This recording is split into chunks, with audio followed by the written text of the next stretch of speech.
One of the things that you just mentioned, you were talking about the Emmett Till generation and the fact that seeing what had happened to this young child made people stand up who had not stood up before.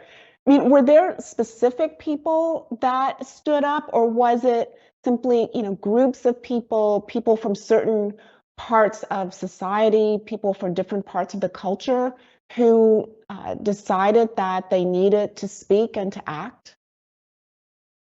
I think it's a combination of those things. You know, the SCLC, SNCC organizations, NAACP certainly rose to the occasion, along with Martin Luther King, Rosa Parks. There were a lot of things happening in our country at that time, and I think that it just was that spark that actually caused people to bear witness again, to take a look at the horrific nature of what hate looked like in our country and to stand up. I think they had enough. It was like enough is enough. And so there were people, there are women, men who stood up for their rights. They actually spoke out, they marched, they experienced some horrific things that happened to them from violence, from state sponsored violence, and other things. Mhm. So there was a cost that they paid as well. But their sacrifice helped to move things forward right along with Mamie Till-Mobley. And so I always honor that Emmett Till generation who are now like in their 80s, late 70s and 80s right now because of the sacrifices that they made. But there are a lot of women there that there are a couple names of women right now. I just can't think of them right now, but they'll come back to me.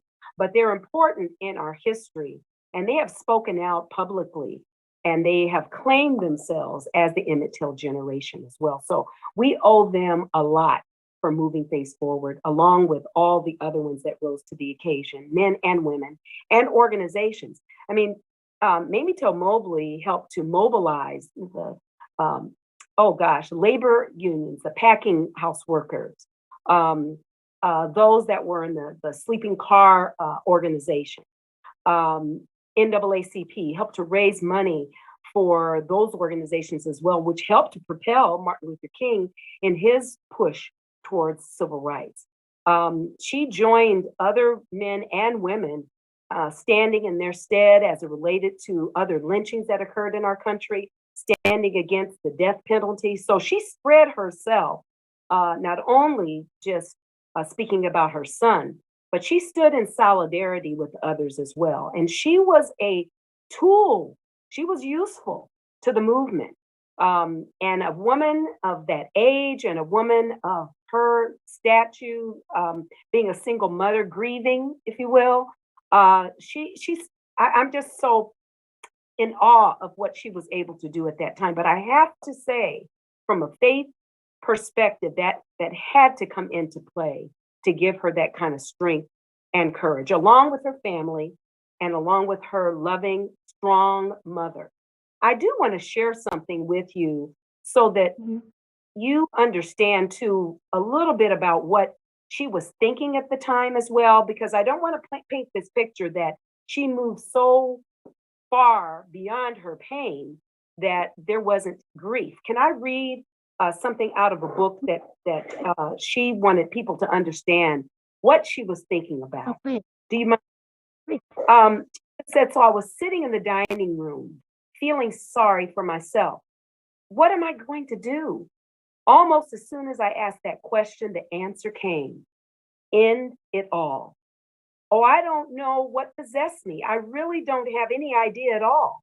But I got up, I walked over to the window. Well, that window was painted shut. So I went to another window, and that led out to a gangway, a stairwell, where I figured no one would find me until my body started to smell. No, that wouldn't do. I looked at the front windows. One was a picture window that didn't open, but then I couldn't jump from those windows on the sides either because children played out front. And that would be so traumatic for them. Besides, after I thought about it a little more, I realized something else that was very important. I wasn't wearing any pants. I didn't wear pants back then. I was wearing a dress that Mama had made for me. Oh, I remember that dress. It was sleeveless, real tight in the waist, a long flared skirt. It was a white dress, white with floral pattern, some kind of design on it. That design was pink. This was one of my favorite dresses. I couldn't stand the thought of jumping in that dress. More important, I couldn't stand the thought that my skirt might fly up. Just then, I was thinking about all of that. The phone rang, and it was a reporter. He was thinking about doing a follow up story on me, and he wanted to know what I was planning to do. And this is in her book, The Death of Innocence. And I'll just shorten this by saying that she shared with that reporter that she wanted to go back to school. And he was instrumental in helping her to get into Chicago's Teachers College, where she ended up matriculating and getting her degree there.